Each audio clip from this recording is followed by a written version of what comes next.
Quick, spot the difference between these two flags. There are no differences, because they're identical. This is Indonesia and Monaco, my friends. Two countries with the same flag, just like Chad and Romania. Nobody can tell them apart. And today, we're gonna fix that. And because I'm not creative, I'm gonna be using history. You'll see.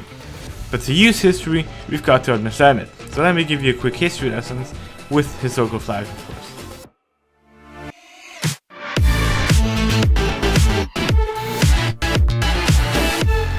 In early history, the region has been inhabited for thousands of years. Ancient kingdoms like Sriwijaya and Majapahit ruled huge parts of what is now Indonesia. It is important to note that there were a lot of empires, dynasties and kingdoms in what is now Indonesia, with different languages and different cultures. Later in the 13th century onward, Islam spread peacefully through trade. Over time, it became the dominant religion across most islands. After that, the European colonization happened, which wasn't so peaceful. In the 1500s, European powers showed up wanting spices, especially nutmeg and cloves.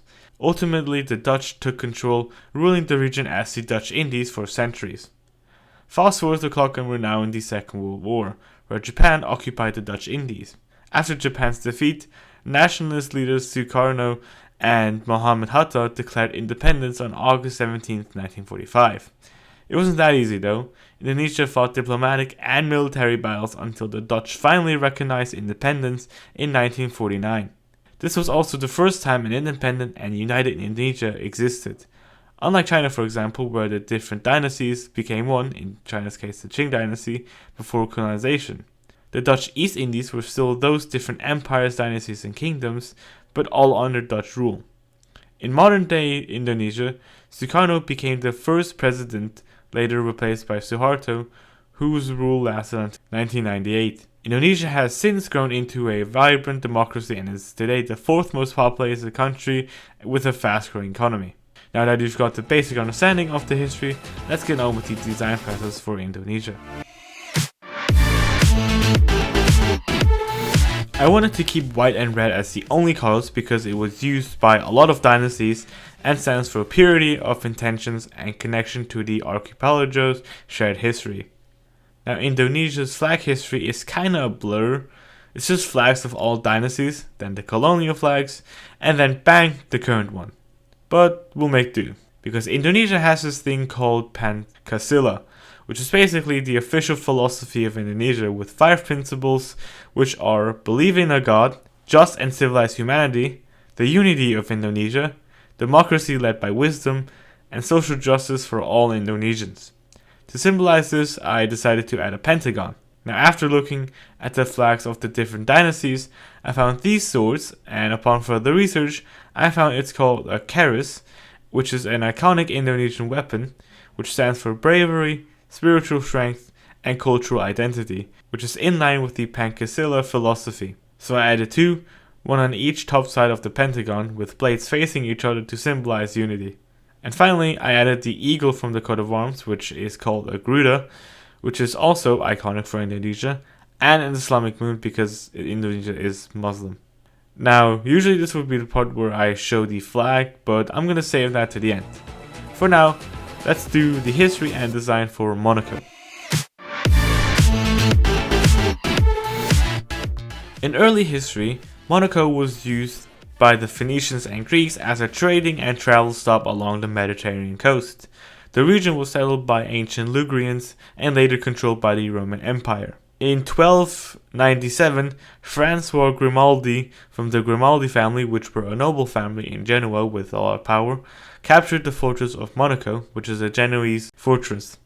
Legend says that he disguised himself as a monk and just snuck in, but you believe what you want. Now Genoa was of course not okay with this, and because the Grimaldi family were against the Genoese government and were active in the political scene of Genoa, Genoa tried to take back the fortress multiple times and the power kept shifting between the Grimaldis and Genoa. But eventually in 1419 the Grimaldis bought the rights of Monaco from Genoa. This began the rule of the House of Grimaldi, which continues until today. Like Indonesia, Monaco was ruled by foreign powers at times like Spain and Napoleonic France, and Monaco was mainly influenced by France on and off for centuries. In the 1800s, Monaco shrank after giving territory, but soon found a new way to survive financially, which were the casino and tourism. That's right. The casino in Monaco is important for Monaco's economy and history, because in 1863, Monaco opened the Monte Carlo Casino, which is the famous casino. It became a symbol of glamour and luxury, attracting wealthy tourists and helping stabilize the tiny country's economy. And modern-day Monaco now is famous for the Monaco Grand Prix, its luxurious lifestyle, beautiful coastline, and having no income tax. And fun fact, the Grimaldi family was in power for about 700 years since the start of Monaco and until today, and still rules the country with Prince Albert II as the current monarch. Great, let's try to put all of that on a flag. Now, unlike the Indonesian redesign, I feel like adding a color, more specifically purple, because, and this is also why purple is so raw in flags, to make purple, at least back in the day, you had to kill a fuck ton of a specific snail type only found on the coast of Lebanon.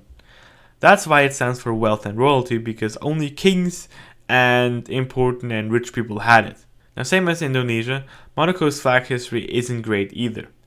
In fact, it's even worse and more useless than Indonesia's. Anyway, I started by taking the royal pattern, which are these diamond shapes, and made them into an actual and bigger diamond, with it being flat on the top for a reason. Now, since the fortress of Monaco was so important for the Monegasque history, I came up with the bright idea to top the diamond with a castle as a crown. The castle for the fortress, and the crown for royalty and fortune. In the crown I added a key, because the fortress was the key to modern day Monaco, and the key also stands for cleverness and strategy, which is mostly associated with Francois Grimaldi, because of the legend where he dressed up as a monk. And finally, I added all of that on a red-white quarter background, which I think fits Monaco very well.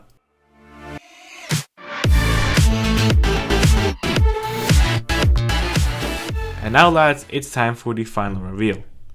Are you ready to see the flags? Of course you are. Here they are. Beautiful, aren't they? Now let's start with Monaco this time. Comparing it with the current flag, it's way better. The meanings of the current flag are still represented by my redesign, which is the House of Grimaldi, red for courage and valor, and white for peace and spiritual devotion. And in my redesign, there are more meanings, like the key for cleverness and strategy, and a castle as the crown for the Genoese fortress Monaco. Yes, the fortress was called Monaco. And also purple for wealth and royalty. Now, comparing it with the flag AI made, check out that short link down below, things get interesting. But I still think, in my humble opinion, no bias, mine is better because, well, it's more exciting and a little more interesting. And if I look at the AI one, I just think of some German Bundesland. But comment down below which you think is better. Now for Indonesia. Again, my redesign is clearly better than the current flag. The meanings of the current flag are also still here, which is red for bravery and white for purity. Plus, the redesign also shows Indonesia's most important philosophy, Pancasila, and shows ancient Indonesian symbols like these swords, well, not symbols, they were actually used in battle, which are called keris, and the dragon called Garuda. And also comparing this redesign with the AI redesign from the other short I made, link in the description, and things get really close. Based on looks, I'm gonna be honest, an AI clears mine, no question. But I think based on the functionality of a flag, I think mine wins because it's a little more simple. But nobody cares about simple nowadays, they just kind of looks at the flag. So for that reason, I think it's fair if AI wins this one. Comment down below which you think is better. Anyway, if you want to see the same thing with China and Romania, click the top video. And you want to see more AI flags, check out this bottom video. And stay tuned. Thank you so much for watching, and I'll see you next time.